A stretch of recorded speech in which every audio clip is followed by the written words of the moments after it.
What's up, everybody? Woo, woo, woo, woo, woo, woo.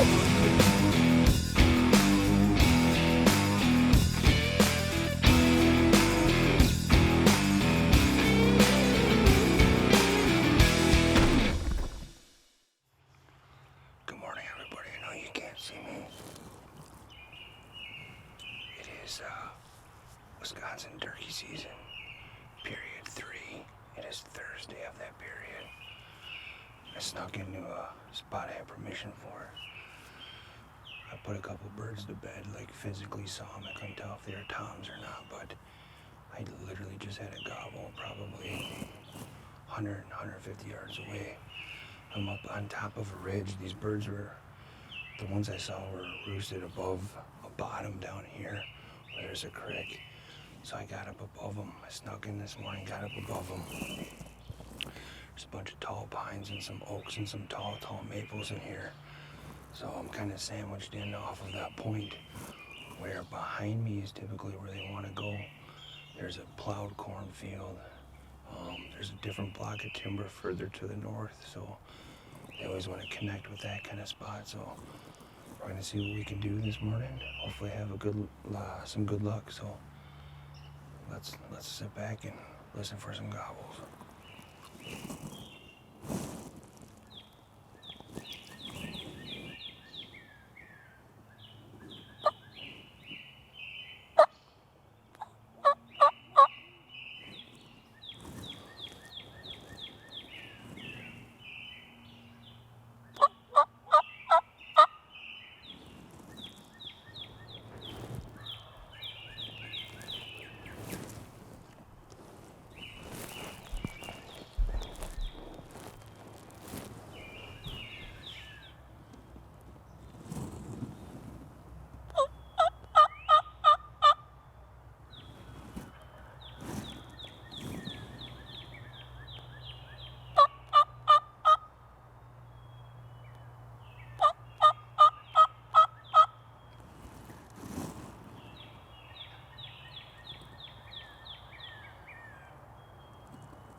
Watched like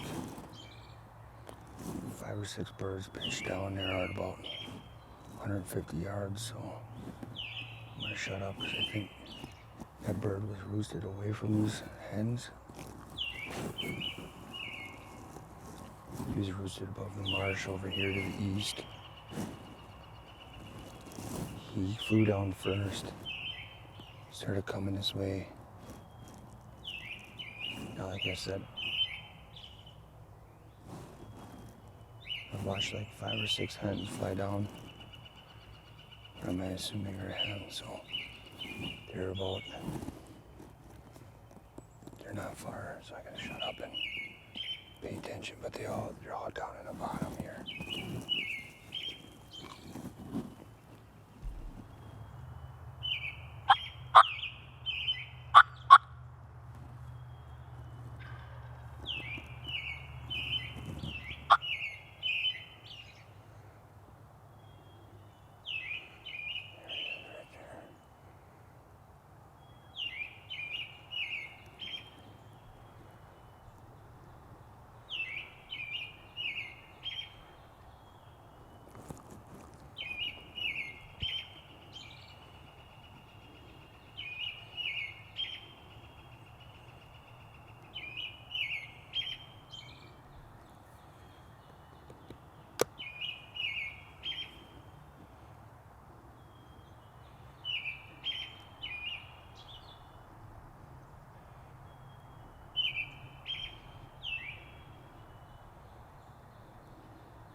Zoom out, zoom out, zoom out.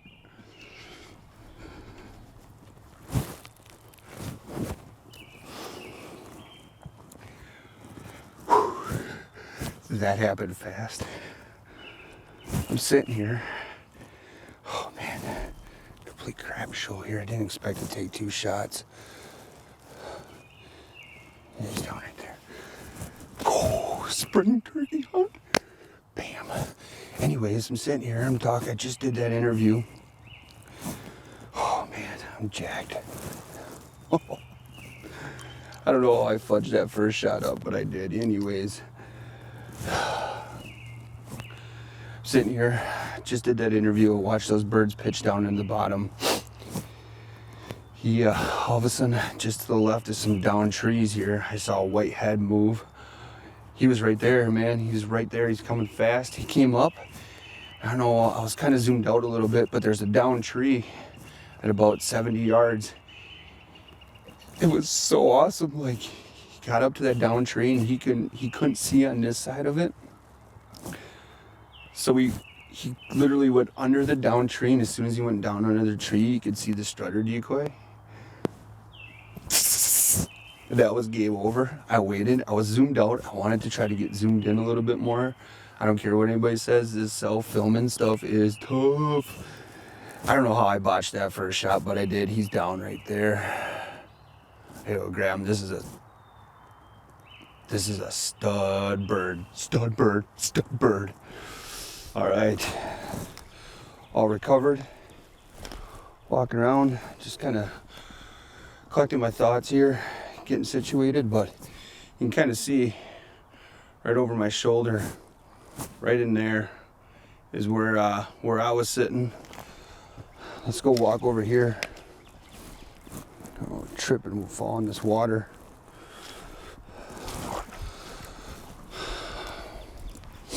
Oh man, am I stoked. But either way, so where I'm standing is where I had the decoy. And this is what you're gonna see. Right in there, you can kind of see my vest and my gun is still over there yet. That's where I was sitting. And that Tom came in. Let's go walk around. Sorry, I got a real crap tripod. All the good ones are used for head-to-head. But anyways, so let me just show you. Behind me here, right there, that's that log that Tom crossed underneath. It was really, really cool to see that. Hopefully I got some of that in footage. But he came in, decoy, like I said, decoy was right around in here. Right in, oh, where the heck is it? Right there is kind of where I was sitting. You can kind of see that. But anyways, it was awesome. So behind me, this brush pile right here is where I first saw him come through. You can see his white head was showing. And then I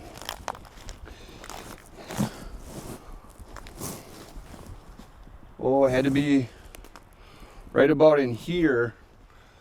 Again, you can kind of see that birch tree. I was just in that fork tree right there. But not right real close, but right here.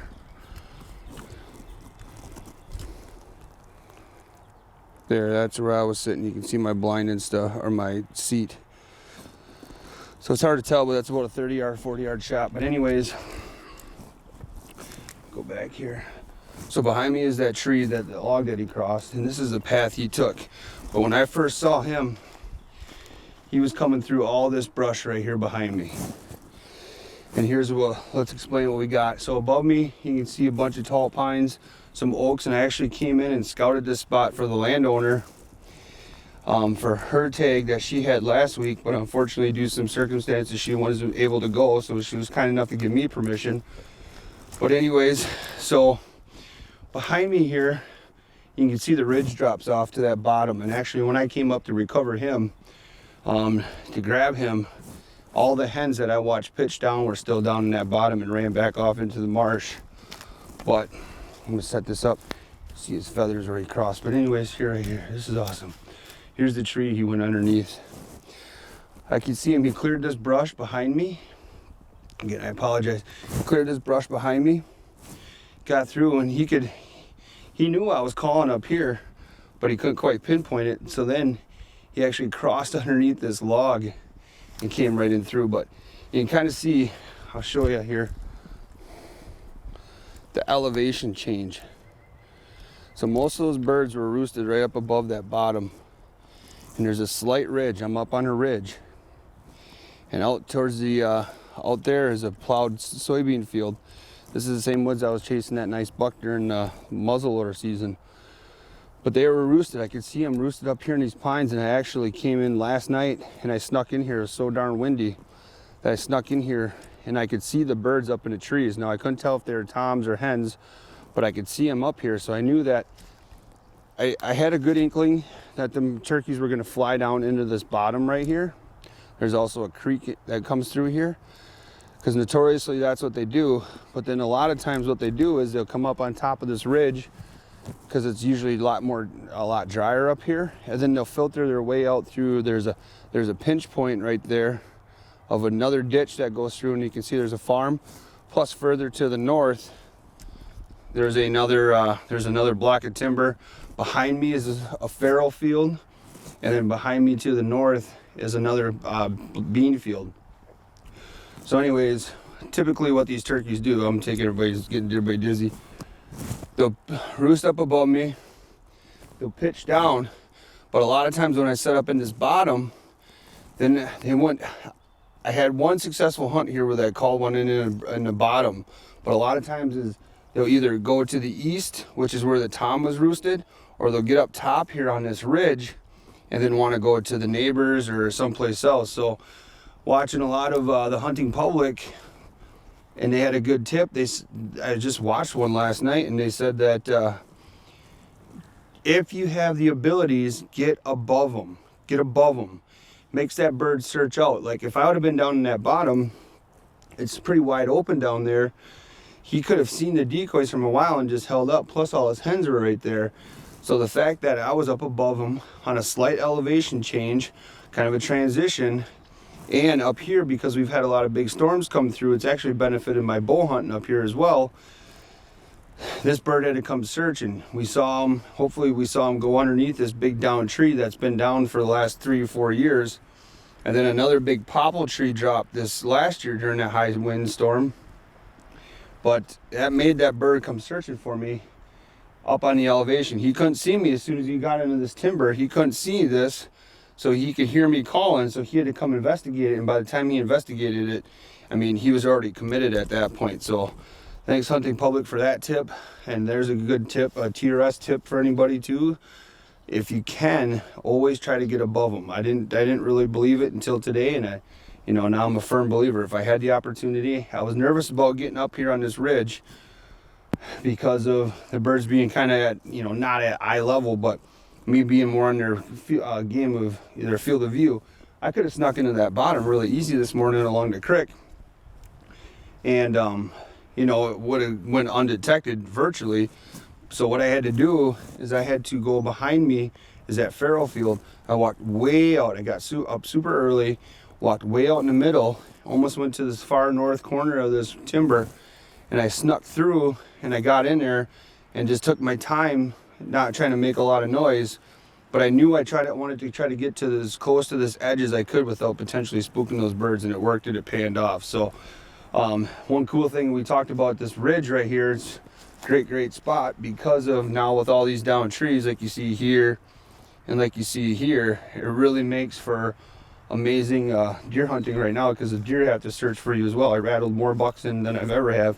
Plus it kind of forces a pinch point. But you can see right above me here, this spot is so good. Actually, right above me are my XOP tree stands, my double set with my son. Shot as the first buck, and we rattled in a couple nice ones and so on and so forth. But all right, let's check this bird out. Right here, this is your view from pretty much what the turkey saw of me sitting in here.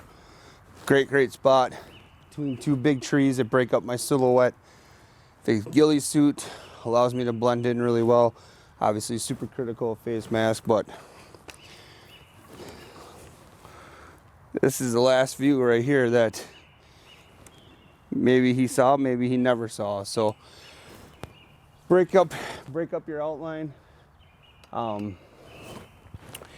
Get in a good comfortable spot with this vest, and just wanted to show you with this vest and these ability to have these two big trees. My idea was to get into this down tree here this morning, but it worked out really well where I am. And he came up over that ridge, saw my decoy cross underneath that tree, and game over. So I just came back here to show you kind of how I picked out this spot this morning. Is I wanted to get in something a little bit thicker, and I wanted to get close to that ridge before it really opened up. And I'm kind of on the edge here from some thicker underbrush to where it opens up on the other side of that ridge.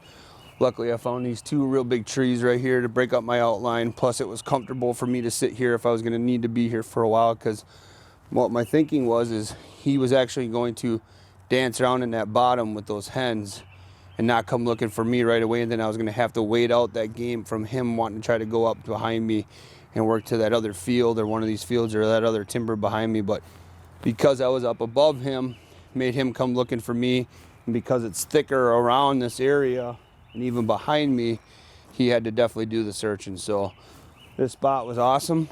I'll keep it in my I'll put it in my Onyx to remember where the heck I was, and sweet times. All right, good morning everybody. It's Matt with The Real Shot here. Successfully tagged out third period of Wisconsin's turkey season out of the 6 weeks. It is Thursday of the third period. Yesterday we had some real high wind conditions. Wasn't very good, a little rainy, so on and so forth. The front pushed through. The winds are going to be high again today, but not nearly like they were yesterday. And we had a successful hunt this morning. This is an amazing tom here in the central Wisconsin. Was a awesome hunt. I kind of explained what happened this morning, but I came in last night knowing that I was going to get the chance to hunt this morning and wanted to roost these birds. Due to the high winds, I couldn't hear them. And so what I ended up doing was actually sneaking into the timber as close as I possibly could to where I knew these birds were without busting them, and the high winds allowed me to do that. But I saw some turkeys, which I'm guessing now were all hens, roosted in here. So I watched them try to owl hoot and crow call. I didn't get a gobble, but anyways, so I knew that them birds were in here. My game plan for today was real simple. I wanted to get above these turkeys. I'm on a slight ridge like I talked about. They are roosted above that bottom. So I snuck in early, got above them, set up this decoy right here, the flex tone decoy, which actually funny story about that real quick, is these wings, it looks silly, but the wings, I was on my way home from putting these birds to bed last night, and I saw a dead hen laying on the side of the road. So as Jim Keller would say, the redneck in me, I pulled over and I knew I wanted to put a little more wings on here. I got the Lifelike fan, I got the real fan on it, but the wings actually helped me to reap or stalk like I did for my buddy during the first season. But anyways, so I found that hen, stole some wings off of her and put them on there just to add a little more cover, but it worked out this morning for him. So anyways, got above this bird. He wasn't roosted with the hens this morning, but he was roosted more above the swamp. So by me calling, he saw his hens, but it made him come look for me being above that bird. I talked about that, how I watched that tip, learned that tip, and for me, I found it to be very successful. It got above him, meaning made that bird hunt. Just that slight elevation change that I've kind of showed you in the video made him come looking for me. And then the fact that up here on this top too, this little ridge here, there's a lot of down timber, a lot of down trees. He couldn't really find me as well. So another awesome, successful hunt here. I had a drought last year, but this bird is heavy. I'm going to take him to the Rapala high contrast scale that's back at the truck and weigh him. I'm guessing he could be a good 2-year-old, or he's got a little worn off spurs here. His spurs are about, I'm guessing about a 1/2 inch. Real thick paintbrush. That's probably close to 10.5 to 11 inches. So that's an awesome bird. I think this sucker is going to weigh probably close to 25 pounds. Some real things I wanted to point out here that were successful for me, being I got all of this stuff at The Real Shot. I talked about my amazing decoy. I purchased that at The Real Shot. That worked out really well. I got my Winchester SXP 12 gauge, first turkey I've killed with this. I just purchased this last year. And I've always been a big fan of the Winchester Longbeard XR. That stuff's been amazing for me. I needed it this morning. I don't know how I pulled that first shot, but I definitely did. And thankfully I had a tight shooting pattern with that Winchester Longbeard XP and, you know, my Alps vest. And one thing is, I'm a huge fan. I got some Sitka on underneath this, but for turkey hunting. And I'm actually going to show you here after this interview how successful the ghillie suit I think is absolutely critical. You can see I just have black pants on. Underneath here, like I said, I got my Hex suit on and I got my Sitka gear on. But I love these ghillie suits for spring turkey hunting, especially for putting a sneak on these birds. So anyways, awesome morning here, successful turkey. This ends my third season tag. Fourth season starts next week, and then fifth and sixth and so on and so forth. But I'll probably end up trying to get out in the woods a couple more times. I just wanted to give a huge shout out to the Long family for letting me hunt this property. They've been so gracious and letting me be able to come out here and utilize this awesome property. I can't thank you enough, 1,000 times over. Thank you so much. I'll have to stop by and show them the success. I'll definitely let them know. But thank you so much to the Long family, and good luck everybody the rest of the seasons, and we'll talk to everybody real soon.